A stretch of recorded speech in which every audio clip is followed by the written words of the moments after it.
여러분 안녕하십니까? 헬로티비 뉴스입니다. 대출 규제로 서울 아파트값 상승폭이 주춤하고 있지만 목동 아파트 가격은 신고가를 경신하며 고공행진을 이어가고 있습니다. 토지거래 허가구역으로 지정됐지만 속도를 내고 있는 재건축 영향으로 매물이 줄면서 가격은 상대적으로 높아지고 있습니다. 김호 기자의 보도입니다. 재건축을 위해 정비 계획이 수립된 양천구 목동 신시가지의 한 아파트 단지입니다. 최근 전용 면적 101제곱미터가 25억 8천만 원에 거래됐습니다. 지난 7월 25억 5천만 원에 거래된 최고 가격을 석 달 만에 갈아치웠습니다. 그러니까 어느 기준으로 인해서 많이 올랐다는 건 조금씩 계속 올랐죠. 23억부터 해서 25억 8천까지 올랐죠. 최근에 거래된 게 10월 달에 2개 됐죠. 25억 8천이. 대출 규제로 서울 아파트 상승폭이 주춤하고 있지만 목동 재건축 아파트 매매가는 신고가를 기록하며 상승세를 이어가고 있습니다. 실제로 국토교통부 실거래가 시스템에 등록된 자료를 보면 목동 재건축이 추진되고 있는 14개 단지 가운데 5개 단지에서 신고가를 경신하는 매매가 나왔습니다. 1단지는 154제곱미터가 32억 원을 기록했고 3단지는 181제곱미터가 31억 5천만 원에 팔리는 등 30억 원을 넘는 거래도 나왔습니다.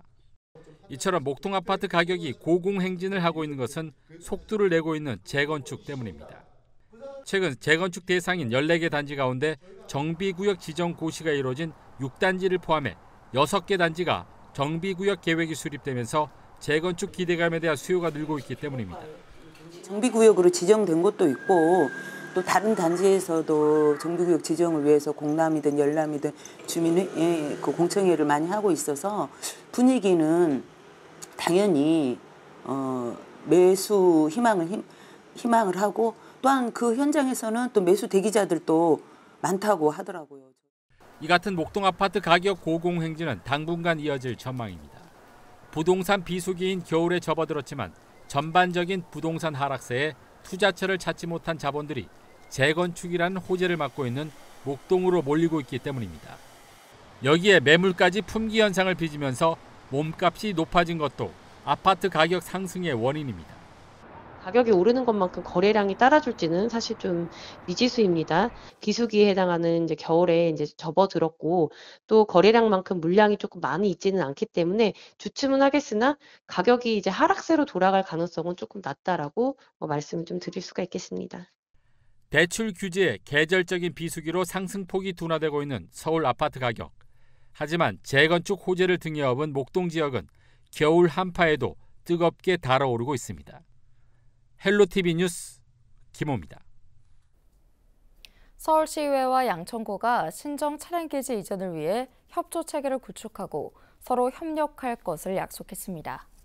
허은 서울시의원은 최근 최호정 서울시 의장 등과 함께 이기재 양천구청장을 찾아 신정 차량기지 이전과 2호선 신정지선 김포 연장을 위한 협의를 벌였습니다.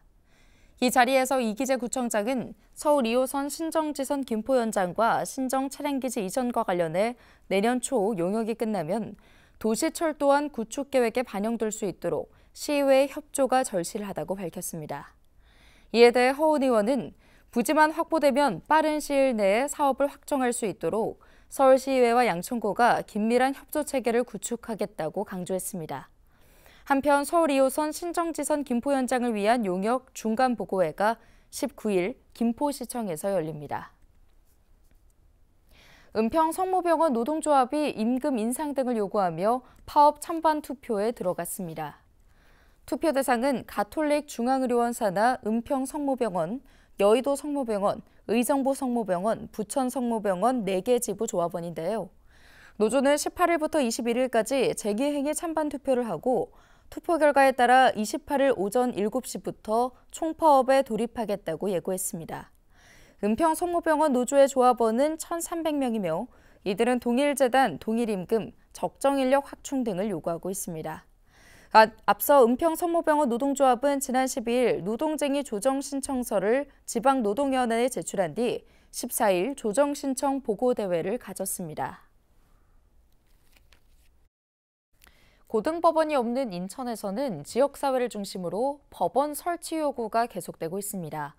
지역구민 수건이 담긴 과제인 만큼 여야 정치권도 국회에서 공조에 나섰습니다. 이세진 기자의 보도입니다. 전국 광역시 가운데 울산을 제외하면 고등법원이 없는 곳은 인천시가 유일합니다.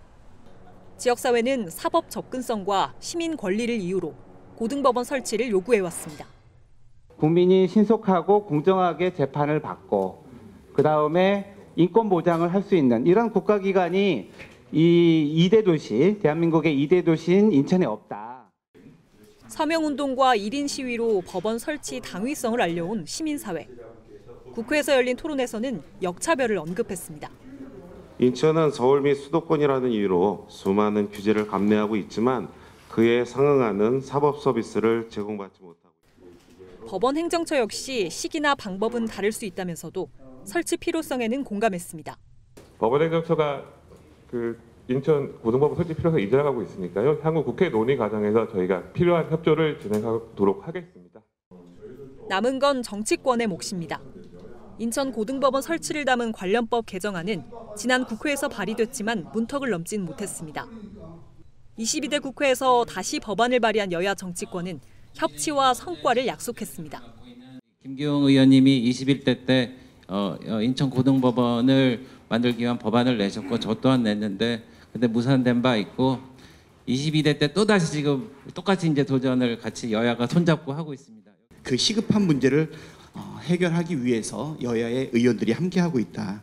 반드시 고등법원 유치를 빠른 시간 내에 해결할 수 있도록 총력의 힘을 다 가하도록 하겠습니다.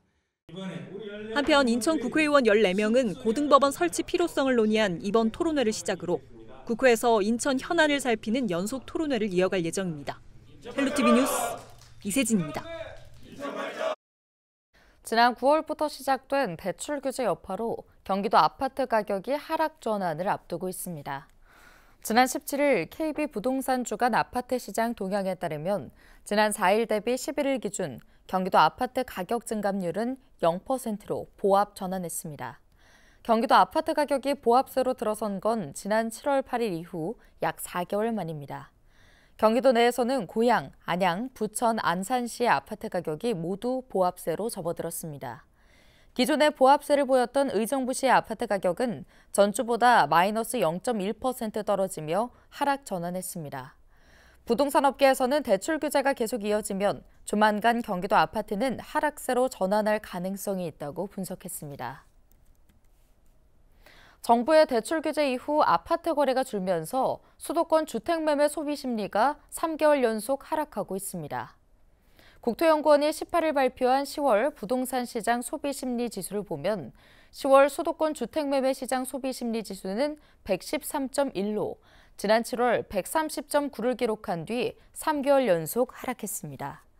지역별로 보면 서울은 지난 7월 140.6까지 기록했다가 10월 117.7로 내려왔고 인천은 지난 7월 124.5를 기록한 뒤 지난달 109.5로 하락했습니다. 경기는 지난 8월 127.8까지 올라갔다가 지난달 111.2로 내려온 상황입니다. 부동산 시장의 소비심리 지수는 95 미만이면 하강, 95에서 115 미만이면 보합, 115 이상이면 상승 국면으로 구분합니다. 국내 무주택 가구가 전체 가구의 40%를 넘는 것으로 나타났습니다. 통계청이 조사한 2023년 주택 소유 통계를 보면 주택을 소유한 가구는 모두 1,245만 5천 가구로 전체 가구의 56.4%였고 무주택 가구가 961만 8천 가구로 43.6%를 차지했습니다. 이 중 주택을 한 건만 소유한 가구는 74%였고 2건 이상을 소유한 가구가 26%였는데요. 평균 주택자산 가액은 3억 2,100만 원이었습니다. 한 집당 평균 가구 원수는 2.55명이었고 평균 주택 면적은 86.6제곱미터를 기록했습니다. 인천 지역 청소년들의 도박 참여와 중독 수치가 전국에서 두 번째로 높은 것으로 나타났습니다. 인천시의회가 경찰청로부터 제출받은 자료를 보면 경찰은 지난해 9월부터 올해 10월까지 사이버 도박 특별 단속을 실시해 19세 미만 청소년 4,715명을 검거했습니다. 이 중 인천 지역 청소년은 826명인 것으로 집계됐습니다. 또 건강보험 심사평가원 자료를 보면 올해 1월부터 9월까지 인천 청소년 도박 중독 환자 수는 33명, 진료 청구 건수는 123건입니다. 이는 서울에 이어 두 번째로 많은 수치입니다. 특히 중독 환자 수는 2020년 11명보다 3배 증가했습니다. 인천시가 간성 급행버스 체계인 BRT 노선 발굴에 나섭니다. 시는 내년도 국토교통부 간성급행버스 체계 종합계획에 맞춰 신규 노선 발굴을 위한 기본 구상 및 타당성 조사 용역에 착수했다고 밝혔는데요. 이번 용역에서는 대중교통 수요가 높은 주요 간선축을 대상으로 중앙버스 전용차로 도입 시 효과가 클 것으로 보이는 노선들을 우선 살펴보고 관련 경제성과 효과를 추가 분석해 최적의 노선을 선정할 계획입니다. 용역 기간은 내년 6월까지입니다. 최종 선정된 노선이 국토부 BRT 종합계획에 반영될 경우 국비 지원을 받을 수 있는 제도적 근거가 마련됩니다. 인천에는 현재 청라와 서울 강서를 잇는 왕복 47.6km 구간에서 간성 급행버스 1개 노선이 운영되고 있습니다.